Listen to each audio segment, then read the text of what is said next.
Hello, folks. Welcome back to WW2 TV, and this is part of our ongoing Monte Cassino and Beyond series. Well, we've already discussed the intense combat and the sheer misery of the campaign, but today I'm joined by the author of my absolute favorite book on the campaign, Matthew Parker. I'm holding up my copy. It's all sort of yellow around the edges. I've had it for so long. We're going to talk about the trauma and the coping mechanisms of the people who fought there, and the experiences of interviewing the people who he featured in his book. So I'll bring him in now. Good evening, Matthew. How are you today? Hi, Paul. I've got your voice coming on a delay. I've got the sound coming on a delay, so I can't hear you that well. Okay, well, as long as you can hear me a bit, that's good. So we were just talking before going live. You know, it was 20 years ago you wrote the book. What are your abiding memories of the research process? Yeah, sorry, Paul. I've now got myself on echo as well, so it's very, very difficult to hear what you're saying. Try dropping out and coming in again. We'll try that.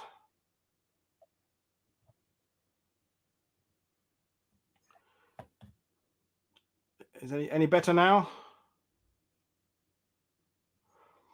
This is annoying. It's annoying, folks. We were literally just chatting for 10 minutes and everything was fine. But as soon as we go live, these things happen. But I'll hopefully bring Matthew back in. He's actually on vacation in France. So the links to the book, by the way, are in the description below. And it is my absolute favorite on it because it's, if you like Peter Hart, it's that kind of style. Lots of information about the men who were there, their experiences.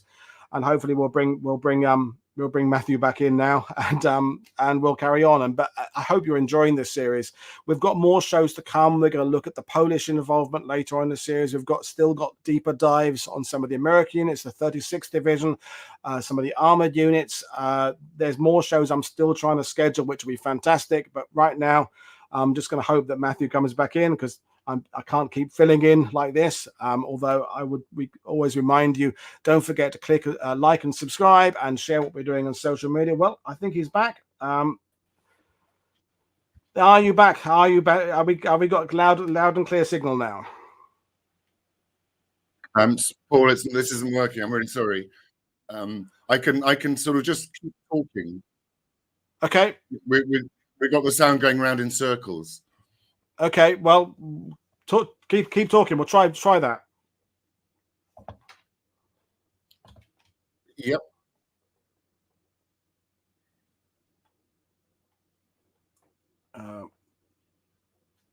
Okay. I can hear you. Well, I think you asked me about sort of how I came to write about this subject, and I think that sort of really gets to the heart of what my book is about. But I'm really sorry. This isn't possible. Shall I leave again and come back? What about trying on your phone? Are you on your laptop? Try that maybe.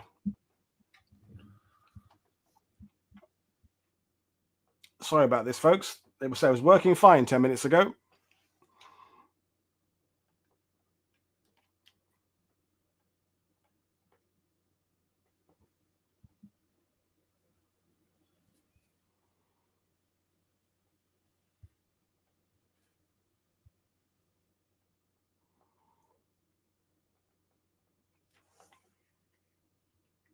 I don't think it's YouTube open twice. I think it's just the connection was going odd, but we'll see. He's gonna try on his phone. But yeah, my 80th commemoration plans, History Explorers. So yeah, so I'm doing a series of live streams on June the 6th. So they're going to start at about 8 a.m. UK time and go to about 6 p.m. in the evening.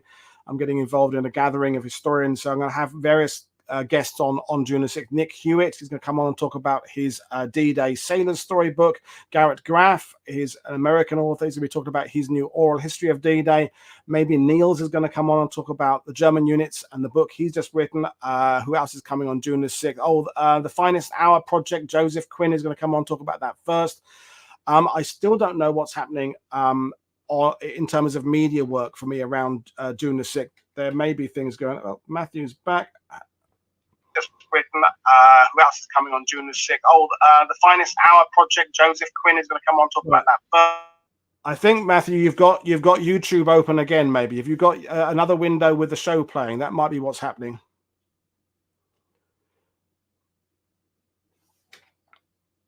Because I can hear myself, so it sounds like Hello again. Can you hear me? Yes, I can. Good. Can you hear me? I can. Are we back? Are we rocking and rolling? Superb. Yeah. Oh dear, technology. It's not I'm blaming French internet. It's not the first time it's happened. It won't be the last time. That's the perils of live streaming. But yeah, we were talking about the process of writing it. Over 20 years ago, we were talking before going live. That was when the veterans were around. The veterans were traveling to battlefields. What are your memories of the research process? Well, to be honest, it's a long time ago, but I remember so many of these old guys so vividly, you would not believe it. I first came to this story because I was working on a book. I was working as a sort of consultant editor before I'd written anything myself.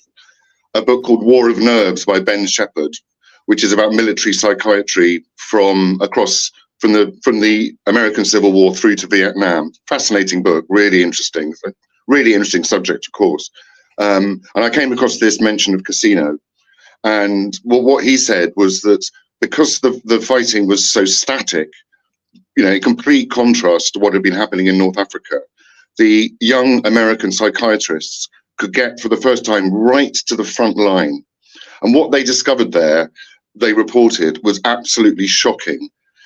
Every single man in a rifle battalion, even those identified as the most capable soldiers, were displaying the same symptoms, the shakes, nightmares, sweating, that they were treating in the psychiatric hospitals way behind the line. And then a more senior American psychiatrist in early 44 visited some of the exhaustion centers around Cassino. And he concluded, and I can quote, that practically all men in rifle battalions who were not otherwise disabled ultimately became psychiatric casualties. So what we have here is a mass nervous breakdown. And I thought, what on earth is going on to cause this to happen? So I decided to investigate for myself, and I contacted hundreds of veterans and went to meet them both here and in France and in the US. And I had someone working for me in New Zealand and Germany. So a really broad range of people. And they were, of course, they were all different. They came from different backgrounds. But one thing they had in common, which, having read this thing about the psychiatrist, didn't surprise me, was that their experience at Cassino was, throughout the war, by far the most intense and memorable, and lots of other things, experiences. And these are men who'd fought through Africa. A lot of them fought in Europe later on, but Cassino was the one in their war, the one that was the big one.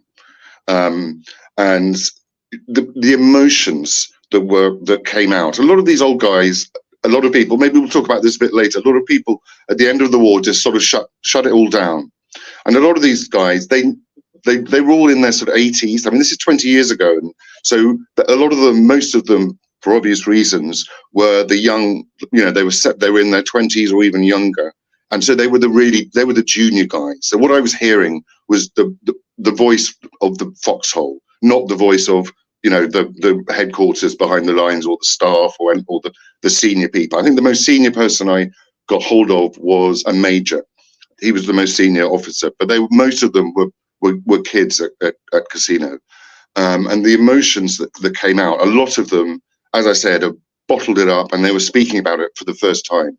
They knew they were at the end of their lives, and they wanted to get this across. And they wanted, they were flattered that someone was interested in Cassino, because, as we were talking about earlier, compared to D-Day or the Battle of Britain or whatever, it's a sideshow in the sort of historical memory, despite the hundreds of thousands of British and American and New Zealand and other nationalities who fought there.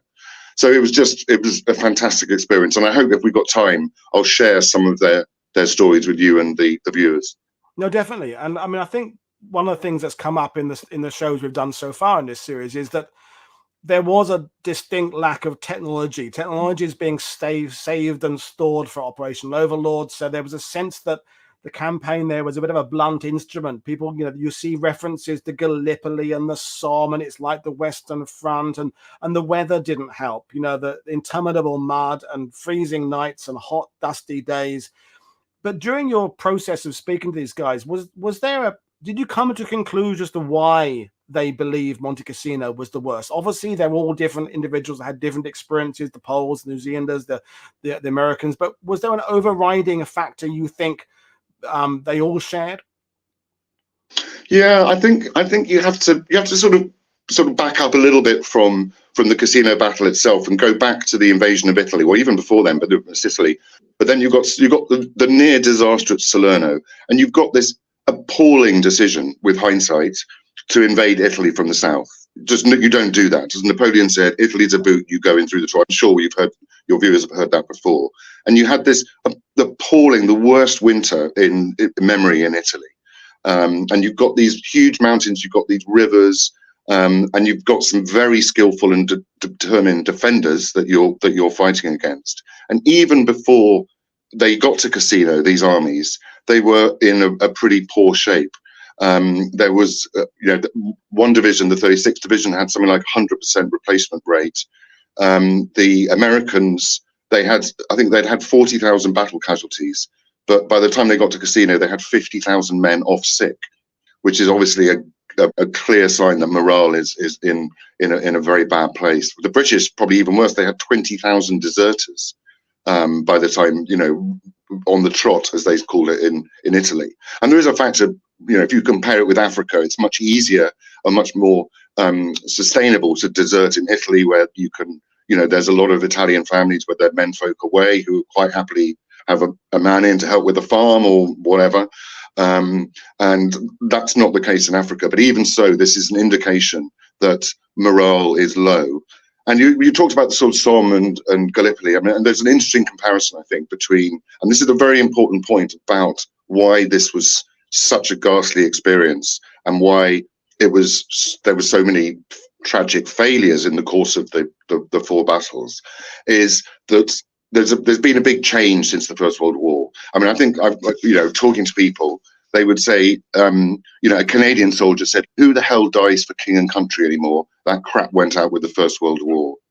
And certainly in the Poles are a completely different case, but in the Americans, they're thinking, what am I doing? Why am I in Italy? Why are we even fighting Germany? And there was a real feel that no one in America really very much noticed or cared when Hitler overran Poland and France. It was only, of course, with the attack at Pearl Harbor and Hitler's declaration of war that brought them in. So they had quite a lot of fellow feeling with the Germans. The American authorities tried to sort of indoctrinate the troops because they were really worried about this lack of aggression, and they were trying to differentiate between Germans and Nazis. But this is a generation, unlike the First World War generation, that's very wised up to sort of spin and advertising, and they've gone through the Great Depression, and they don't believe any of this stuff. And there were surveys made, and soldiers were asked, their feelings, and only 10% replied that they would really like to kill a German, and against, I think, 50% for Japanese, which is for obvious reasons, because of the attack and because of racial reasons as well. And there's quite a lot of, if you look at the battles and you talk to the veterans, there's quite a lot of actual fellow feeling between the Allied soldiers and the German soldiers, who were, of course, experiencing the same privations and the same weather and the same cold and the same shell fire. And there isn't the sort of hatred that you need if you're going to be an effective soldier and actually start killing people. And you can see in the battle, in the course of the battle, there's very often truces are called so that the sort of the land between the opposing forces can be cleared of wounded. So they agree to stop fighting, often for quite a few hours while the wounded are collected. And then I heard this amazing story. Actually, it was from the major, the one sort of reasonably senior officer I spoke to. They did all this, and then the German officer and him would stand up and salute each other, and then they'd sort of go back to their positions and start fighting again. So that's part of the reason why this poor morale, and it's a sort of cyclical thing, because poor morale breeds more poor morale. Yeah. And there is also this feeling. I mean, one of the things that's very striking about talking to veterans is that, if you're a frontline, if you're a private frontline, you look at official accounts of these battles, and it sounds like everything's going like clockwork, but the actual lived experience is a blunder, chaos, confusion. No one knows what they should be doing, but at the same time, they must have been aware, because they said they were, you know, the D-Day judges, that they were fighting in a theatre of really you weren't going to beat Germany by advancing up through Italy. That was never on the cards. So they knew they were fighting a really quite, you know, strategically unimportant campaign, but at the same time, you know, losing terrible casualties and, you know, and suffering, you know, the appalling conditions, more akin, as many people have said, to World War One than the sort of the fight of movement that it's the sort of cliche about the Second World War. So all of these things sort of coalesce. I mean, you know, one of the things we've been talking about is, of course, Rome eventually was liberated the day before D-Day, June the 5th. So the attention of the world's press is already on France and Overlord and the Second Front. And as you said there, Italy is not going to bring you the defeat of the Nazis.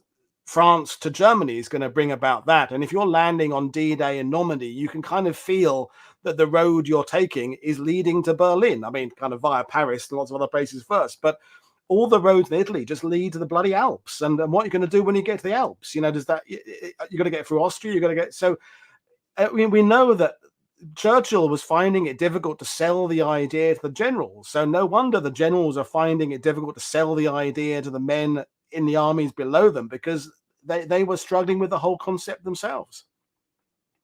Yeah, I think the, you know, the capture of Rome shouldn't, you know, that's a major victory for the Allies.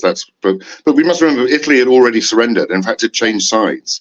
And the tragedy, as we all know about the capture of Rome, is that it was prioritized over the encirclement of the retreating German army, which then these poor guys had to just fight all over again in mountains further to the north. And that's something that I do think there, you know, veterans, I think maybe that's why they were happy to talk to me, because they thought that their story and everything that they suffered hadn't been given due attention, partly because, you know, it was a sideshow. Yeah, I mean, and they knew it was a sideshow. I mean, it's referred to as a sideshow still historically. You know, I mean, in the cabinet meetings, it was referred to as a sideshow. And the fact is, it probably was a sideshow, but that doesn't make it any better if you're there as a GI or a Tommy or a Polish soldier or a French soldier, all the other nationalities that took part, Gurkhas there. So you said earlier about the shared experiences of these guys, you know, that both Allied and Axis, the misery, the mud, and that. But were there any kind of national differences? Did the Gurkhas, for example, have a different attitude to the New Zealanders or the French there? Because they're all fighting for slightly different reasons, aren't they? You know, long term in terms of empire and politics. So was there any kind of difference between the different nations you spoke to? Yeah, I mean, that's something that makes the battle so fascinating, is that you've got something like 17 different nationalities involved in some way or another. You know, you've got Poles on both sides, you know, you've got Austrians, you've got other forcibly or not conscripted sort of Axis soldiers. They weren't all just Germans. And on the Allied side, you've got this bewildering range of you know, Americans with their own little Japanese battalion. You've got the New Zealanders with a Maori battalion. I think there was a group of Brazilians there at one point. The Italians fought in a couple of engagements. And then you've got the Indian army. So you've got the Indian divisions, which are sort of obviously partly British, but also with soldiers from Rajasthan and from other places in India, from Punjab. And you've got the Gurkhas as well. And the whole thing is it's so confusing and confused. I mean, that's partly why the Allies were so ineffective for so long, is because they, you know, it's coalition warfare. It's very difficult to be efficient with.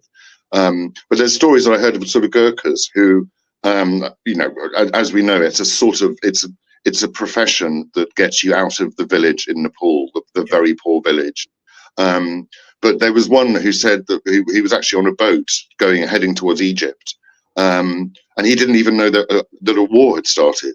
No one in his village in Nepal actually, or anyone who put him on the boat, actually bothered to say, "Oh, by the way, we're fighting Germany in a war." And then you've got the French, and the French are fascinating because they've, rather like the Poles, their country has been overrun, and they've got a completely different attitude to fighting the Germans. They want to regain the honor of France that it seemed to have been lost in 1940.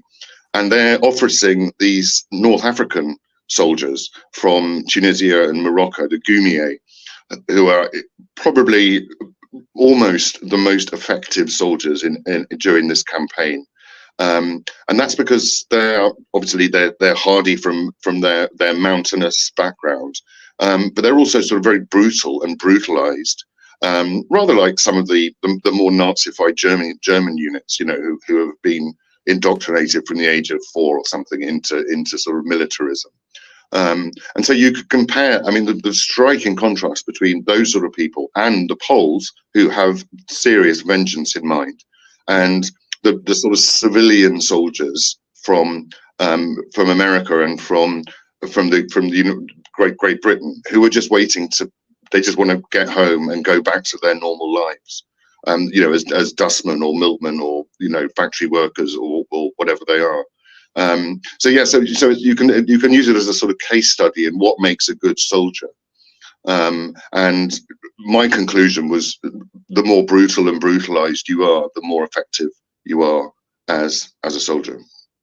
Yeah, which is an unfortunate kind of recognition of the human spirit, I suppose, really. But we were talking before going live about the fact that these men are not in the line all the time. And that's one of the things about the Italian campaign. If you look at it, there's always someone in the line. But when we talk about the Canadians and the Poles and the Indians and the British, there were whole sort of periods where divisions were out of the line. And that's where the misery can still carry on. The weather's still as shit. The dust is still there in the daytime. The shelling is still there.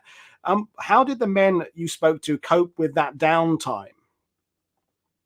Yeah, well, one of the very interesting things about talking to these men, and you know, you get a sort of little snapshot of what it's like to be in an all male, obviously, group, and you know, rather like some sort of, I don't know, all male sports teams or whatever. There's a slight lunge to the lowest common denominator, and you've got to add on top of that the sort of corrupting and the brutalizing effect of combat. But like as I said, like similar groups of men in peacetime, their main concerns was booze and women. Yeah.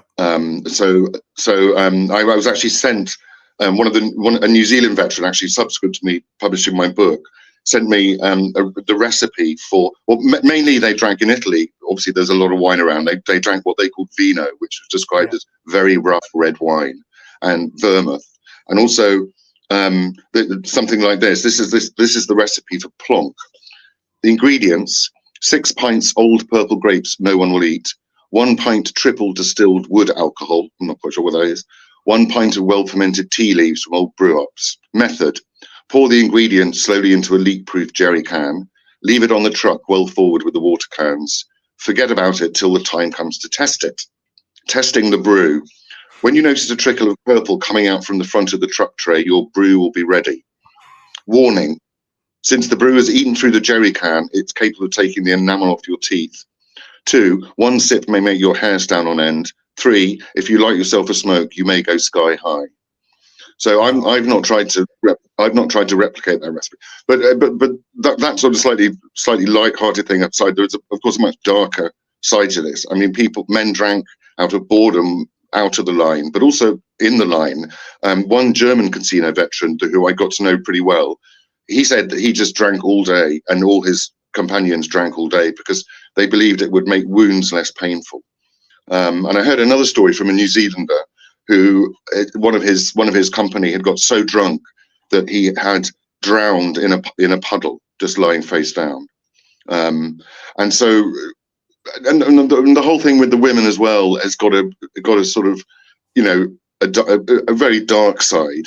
There was what the standard thing. If you had 3 days out of the line, you would go to a base camp, you'd have a nice meal, a wash, and then you go to Naples. And Naples was obviously infamous.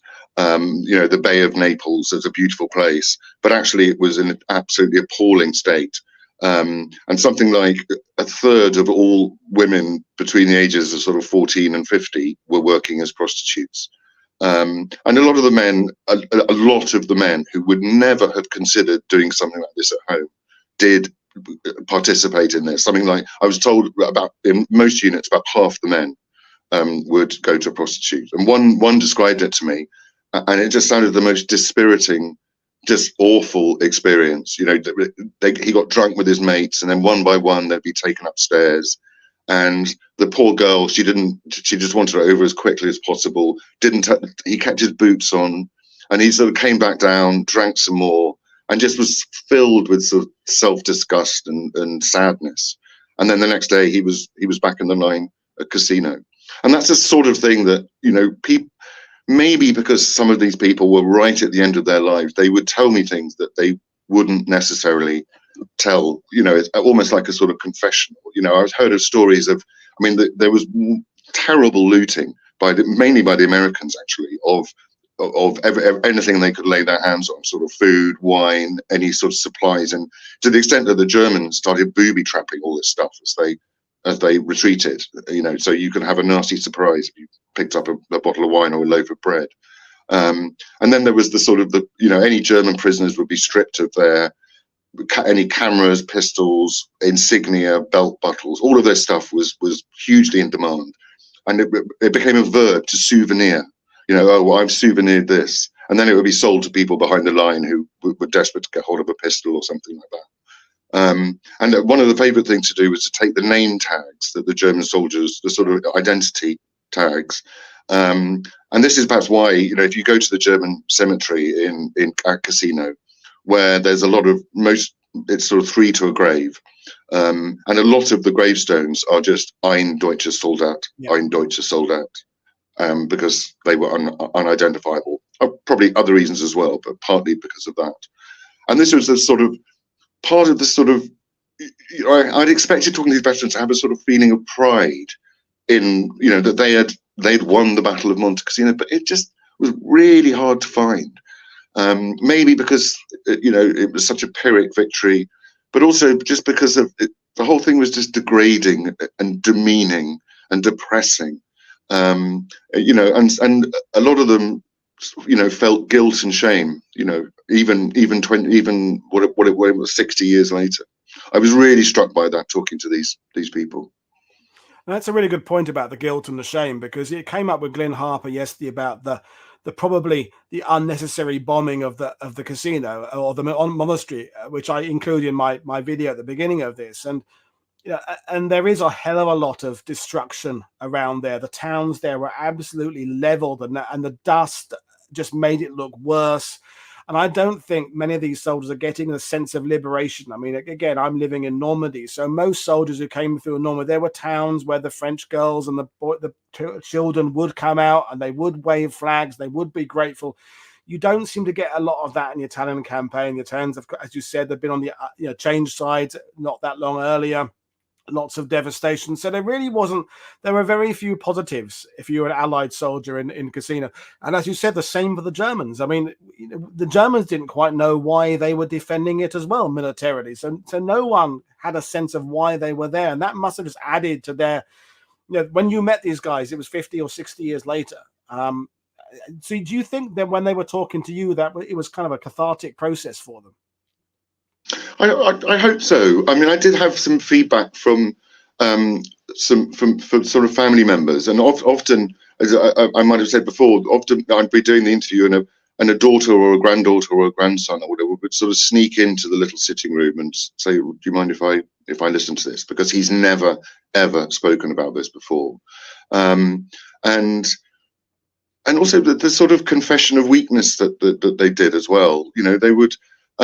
You know, describing the sort of awful battle conditions. It wasn't sort of self-pity, but they were very aware that they weren't actually, you know, many of them were not very good soldiers. You know, there's this thing, you know, I think another historian said that in the Italian campaign, as it went on, there were more and more skivers and less strivers. You know, and you could look at a company unit or whatever, and there would be 2 or 3 people who would be sort of, you know, leading the way and, you know, firing their weapons. And then there'd be a lot of them, you know, the majority of them didn't even fire their weapons. They just kept out of trouble as much as they possibly could. So I don't know, maybe it's that generation is more modest than later ones, I don't know, or earlier ones. But there was just really, as I said before, there's no sense of sort of pride to be in this. You know, it was just such a bloodbath and such a seemingly futile bloodbath that the whole thing is just left a feeling of sort of disgust more than anything else for a lot of them. There are exceptions. Absolutely. There were people, what one veteran told me of someone in his unit whose family had been in Coventry and had all been killed in the great big raid on Coventry. And he sort of killed as many Germans as he possibly could and put a notch on his sort of rifle for each one. But he was the sort of exception.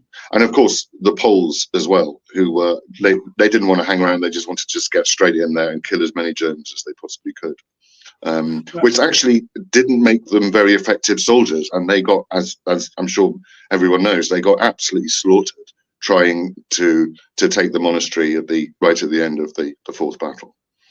No, absolutely. I mean, the whole campaign, each nation has moments where it goes terribly wrong, and then they have moments where they kind of redeem themselves and it can go wrong again. It's a real stop-start, up and down battle. Units get taken away completely for Operation Dragoon or for Normandy. Units get, taken apart. Replacement units come in. The 34th American Division come in with little experience. The 36th have their debacle on the Rapido River and blame Mark Clark to this day for that. So there's very little, if you're a veteran of that campaign, to look back on and say this was the moment that it all came together. And I think there are at Cassino sort of some particularly sort of unpleasant places and sort of brutal conditions and you mentioned the 34th American Division, and they of course had the great success in the first battle, getting up onto the high ground just by behind the monastery. But this was an absolutely terrible place to fight. I met an American infantryman called Don Hoagland, and he said there was never a time where we weren't free of intermittent or heavy mortar fire. We took lots of counterattacks. You have your men placed expecting you are going to be hit. It's almost always at night. They come in quietly to get as close as they could. All of a sudden, there's bodies moving out there in front of you. Every night there would be another attack. And when they finally come down, they were seen by the photographer Margaret Bork White and by U.S. journalist Ernie Pyle, who is a very interesting person to read about Cassino. And he described the survivors. They've been up there for a couple of weeks in this appalling conditions, just getting no shelter. They can't dig in because it's rock. Looking like they came down looking 10 years older than they were. Soldiers become exhausted in mind and in soul as well as physically. Margaret Bork White saw them looking like a living death. They had come from such a depth of weariness that I wondered if they would ever be able to quite make the return to the lives and thoughts they had known. Wow. Which is sort of what I kept picking up from talking to veterans, and not just talking. Obviously, I read a lot of accounts. I went to all the archives. I went to the, all the regimental archives, and the Imperial War Museum and all of that. And there was this recurring thing of coming away just irrevocably damaged from the experience at Cassino, and this, as I described it, mass nervous breakdown. And that was something that I found really moving, talking to these old guys, and they would sort of be totally honest about the very severe struggles they'd had adjusting back to civilian life. And of course, a lot of them failed to do so. They drank themselves to death. They didn't get over their anger at the Germans or at the army high command or whatever it was. And I found that really, really one of the most affecting things, that they was so honest about the sort of mental problems. I mean, a lot of them, only had one leg or one arm. There was I don't think I met anyone who hadn't had some sort of wound while fighting there. You just got wounded, or you got killed. But being so honest and open about the sort of awful changes that the experience had wrought in them, and how incredibly difficult it was to overcome it. A lot of them did overcome it, but quite a few didn't. Well, thank you for explaining that. And I think we're approaching the 80th anniversary of Normandy, and indeed it's the 80th anniversary of Monte Cassino right now. And I think as it recedes into the past, the anniversaries become more about commemoration and almost sort of celebrating the fact that peace came later. But it does mean that sometimes we forget the trauma of the guys who went through that. I hope that some of the coverage of the 80th anniversary of D-Day will talk about PTSD and the men who came back and struggled after the war. But certainly the Italian campaign seemed to have more than its fair share of that. And the men you spoke to, did they, obviously they all find comfort and solace in different ways, but did they tend to be drawn to veterans associations and the British Legion and things like that, or did they kind of tend to have a sort of a solitary approach to it? It varied absolutely enormously to sort of both extremes. When I was sort of looking for veterans, I obviously started in the obvious places, which was the then quite well populated veterans associations, and there was a couple, at least two, for Cassino in the UK, who were deadly rivals. But they would then put me in touch with other people, but they tended to have slightly well worn accounts. You know, they'd told their story, and they got slightly polished.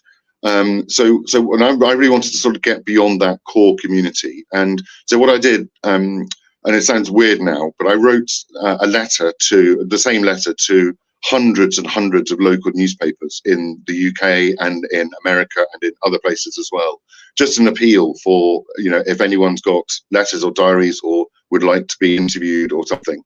You know, in those days, I don't know, local newspapers are always looking for something to print, I guess. So a lot of them ran this letter, and I got hundreds and hundreds of replies, and just more than I could actually cope with at various points.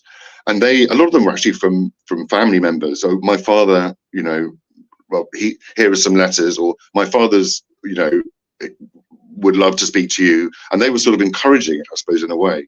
And that really got me to people who hadn't spoken about it before, and who had not gone the route of the Legion and the veteran. In fact, the opposite. You know, a lot of them actually. You know, one guy who was actually had a breakdown at Cassino, and he lived near me in East London. Very nice guy. He actually even came to my launch party. I got to know him really well, and he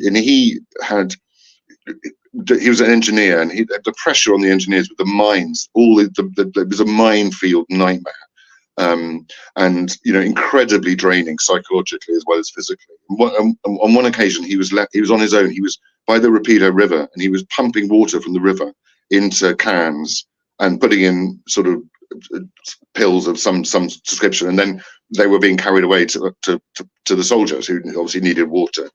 And he was on his own, which always makes it more difficult without your buddies, your comrades, of very important support. And he got a near miss from a mortar attack, and he'd had enough. And he just went to the rear and said, "I'm not doing this anymore." And his commanding officer said, "What do you mean you want someone else to do this for you?" And he said, "I don't care." And he said, you know, he was called a coward. You know, get back up there. He said, "Call me a coward if you like. I can't do it anymore." And then, so eventually he was taken to a doctor who sort of questioned him very, very vigorously. And this was, you know, these military psychiatrists have got this incredibly difficult job, because as doctors, their you know, responsibility is for the patient, but as military men, their responsibility is to get these people back up to the front as quickly as they can. And the whole story is absolutely fascinating. And eventually he's given a sodium benzoate, a very strong barbiturate, which knocks him out for 2 weeks. And before that happened, he's shaking, he's stammering, he can't speak. You know, all the classic, you know, sort of psychological breakdown symptoms. But this actually sort of does sort him out to an extent. And he gets through the rest of the war in a sort of rear echelon position. He goes back to London, and he sees his family, has this amazing sort of meeting up with his father and his mother. But then very soon after he's back, he says, I can't remember exactly how he describes it. He said, I was very difficult to live with. My mother did not like this lifestyle. He was drinking very heavily. And I know it wasn't nice to know at this period. My mental outlook had been altered by the war, and I somehow thought the world owed me a living. So he refused to attend army reunions, Remembrance Day parades, any of that kind of thing. And he actually said to me, when I heard or saw items on the radio or television about events in the Second World War, I would go down to the garden into my shed and cry. And he eventually sort of recovered. But there was another. We actually have a picture of him. He's called Matthew Salmon. We have a picture. If we lost your slides when you dropped out, so I haven't got them anymore. Yeah. Okay. Never mind. It's in the book anyway. And then another guy I met who actually died very soon after he had sort of unburdened himself to me. He was in the fourth battle. He was a fusilier.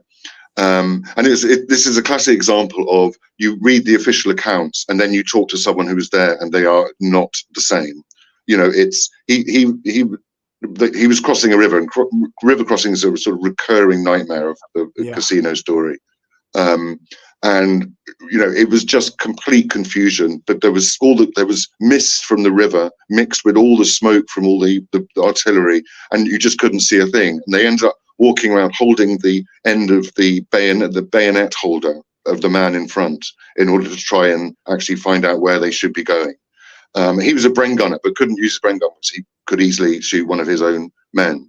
And they got across the river and they got into this ditch, and they stayed there for 2 days. They couldn't get out of this little irrigation ditch, the whole company, and they couldn't put their head over the top, or you would just get shot off. And you know, absolutely useless, you might say, but that's the reality. And eventually, someone, you know, the tanks come past, and they're not German, they're Canadian, and then eventually, you know, they can actually get out of, and they look around, and there's bits of their friends scattered around from shell fire. And this is clearly this experience, these 2 days, had clearly broken him, as he said. And in fact, but even worse was 2 days later, he was from Bristol, and he'd heard someone had been killed, a friend of his had been killed, and he sort of went a bit berserk with his Bren, and he shot these Germans who were actually running away, and never got over the guilt for doing that. He said, and he had nightmares about it virtually every night for the next 60 years. And he actually said to me, and I just remember it so clearly, he said, I don't know if I'm here or this is all just a bad dream. And he was sort of swaying and shaking. It was so moving. And that was the worst thing, was his guilt for killing, rather than the suffering that had been imposed on him by the enemy. And for some people, American I met, Americans sort of, you know, they went back to a booming economy in the United States. The GI Bill, very different to returning to post-war Britain. And this guy, he was an artillery observer, obviously a key person in the Second World War battle, particularly at Cassino. And he sort of shut it all away, got on with his life, had a successful business, got married, had children. And then he told me that, he said, I just blanked it out, tucked it away. For a long time this worked. But driving past a cemetery one day, nearly 60 years later, he found himself remembering Toby Leblotsky. He was an 18-year-old newly draft replacement who died as I was applying a tourniquet close to the shoulder of an arm that was hanging on by a shred of tissue. I suddenly remembered his plea that I not leave him just before he died. I began to sob, which really alarmed my wife. And then in the summer of 2002, so this was quite soon before I'd met him, the kids said to me, Dad, you were drinking an awful lot. They were measuring off the bottles. It seemed like I could handle it, but then I discovered I was just drinking an awful lot and getting meaner than hell. So he talked to a psychiatrist who made the diagnosis of late onset PTSD, which apparently, you know, as you become less strong and maybe you're reflecting as an old, you know, he was an 83-year-old or something. Yeah. And so, you know, it can creep up on you 60 years later is the point. And he said, yeah, he medication, he entered therapy with a group of Second World War veterans, most of whom had been bomber pilots. He told me I will probably be on happy pills for the rest of my days. And when I interviewed him, it was actually 2003, the Gulf War was in action, if you remember. And so it was all over the news. And he said, seeing all of this has been very hard on me, as well as the other 7 octogenarians in my group therapy. The therapist told us to watch the Disney Channel instead. which was quite something. I'm glad you mentioned that, because one of our viewers, Paul Scott, said, remember that veterans you meet today mostly have the same thoughts. Show them love and grace. And it's a very good point, because just today on my Facebook feed, there was a picture of some Normandy veterans getting ready to come over to France. They were paddling on the beach in Brighton or something, and they were all smiling. And sure, that's a fantastic image to see these old men united together 80 years on from the events. But it is sometimes, as we said earlier, masking the fact that a lot of men were unable to do that kind of journey. They were unable to take the pilgrimage back to a battlefield, or even confront it with their own families. And so it's important stuff you're bringing to us. And I think you're also echoing earlier about the isolation of the Monte Cassino campaign. I think it was Mark Zelke said that although it was the Allies were kind of advancing on a broad front, you in your unit, you're in a little gully of an individual valley between two hills, between two other mountain ranges, and it never felt like you were part of a massive great assault. It always felt that you were just part of you and your 5 or 6 mates to your left and right. And I think that's something kind of specific about the Cassino campaign, that it lent itself to the feeling of isolation. Is that something you saw in the veterans?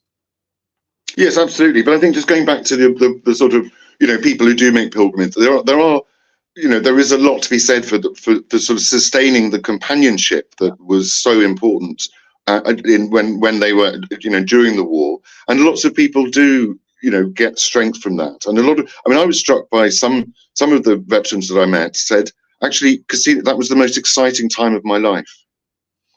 Nothing has lived up to the excitement. And the huge barrage, another one told me, the huge barrage at the beginning of the 4th battle, which was absolutely, you could, the blast was such you could read a newspaper 5 miles away. It was that extensive. He said that was just the most exhilarating 3 hours that I've ever experienced. And there are people, particularly, there's people who were maybe in the army before, who are the officers, and people who stayed in the army at the end of the war, who professional soldiers, who actually, do welcome the companionship too, and do, get together, or did, I went to dinners with all these veterans, and they were really enjoying each other's company, and they were telling funny stories as well as, reminiscing on less pleasant things. And it's as I said right at the beginning, everyone said this is the most intense experience of my life, but not necessarily not necessarily in a terrible way, if that makes sense. Some people, enjoyed being a soldier. So we shouldn't be, put everyone in the same, because all these people are different. We shouldn't put them all in the same basket of PTSD and everything like that. But you could also make the argument that those that, in a sense, enjoyed it, they're also suffering, in the sense that the human beings shouldn't really enjoy war. I mean, it is in itself a coping mechanism, is finding the enjoyment in the soldiering aspect and doing your job. Is that your own human compassion is being kind of warmed down a bit? Is that not a point? Yeah, and I think the army, it's sort of, I mean, there was lots of complaints about the sort of chicken shit, the Americans call it, all the rules and regulations and so on. But and the army is a sort of, but it's a very sort of, I don't know, control. Obviously, it's got, otherwise it's not going to function. It's controlling, and it's sort of slightly infantilizing as well for the these young men. But this New Zealander said that he was talking about how how difficult it was to you couldn't really make your family and your friends at home who hadn't been there understand. You just couldn't communicate it, and this was isolating. And so he said, so us ex-soldiers, we all stuck together. We went to the bar, and then we went to another bar. And he said a lot of them actually they rejoined the army. They went back to the army because that was what they could function in that environment in the way they found they hadn't been able to in Civvy Street or whatever you want to call it, which I thought was really interesting. No, very good point. And we've had authors on in this series who've written their books, like 3 months ago. And as we said at the beginning, yours is 20 years ago now. And so I'm assuming pretty much everybody you wrote about has now passed away, but you have had a lot of family members contact you and reach out since then. So, if you were approaching the subject now, would you do anything differently, do you think? You're older, you're wiser. The viewpoint on World War II has changed. We're in kind of a peak period now of podcasts and YouTube channels. Would you do it differently, do you think? I think it was, it's a book by a young man. It's not a book by a 53-year-old or 54-year-old, however old I'm pretending to be now. And, I think I say at the beginning of the book that growing up in the 70s, I was obsessed with, Battle magazine and Victor and all the commando stories and all this sort of, if you look at them now, it's thinking, oh, they've not aged that well, some of them. But, so I came to the story with a sort of quite a lot of sort of, I said juvenile excitement. Is that being a bit too strong? Yeah. And then just finding out what actually happened, which was my ambition for the book, and telling the story through the voices of the people who were there. It just completely changed my mind.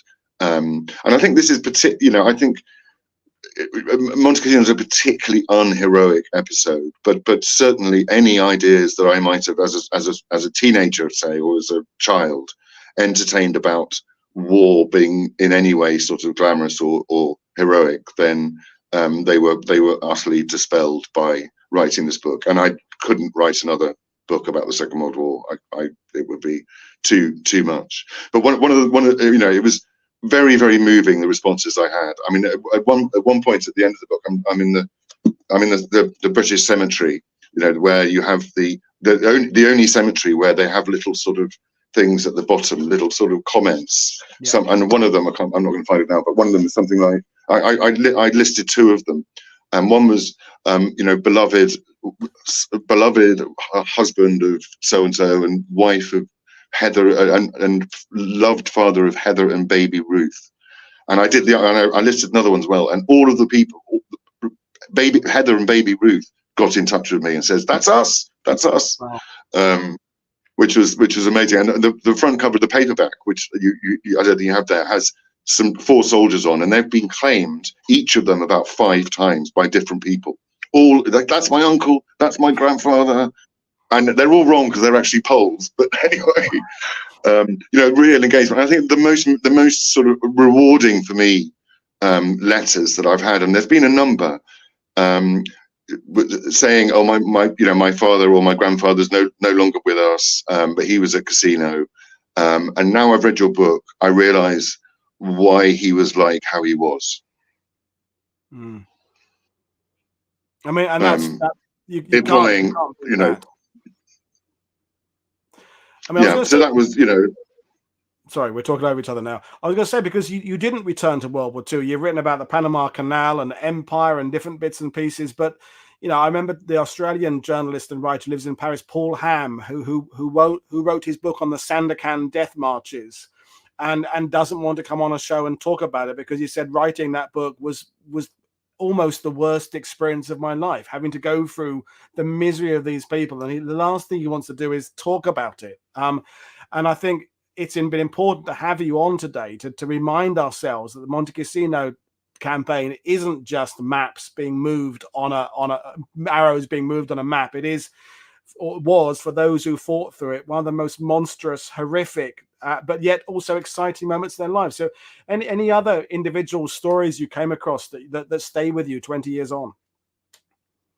Almost too many to mention, actually. One that was, if we can sort of end on a slightly sort of more upbeat note. Yeah.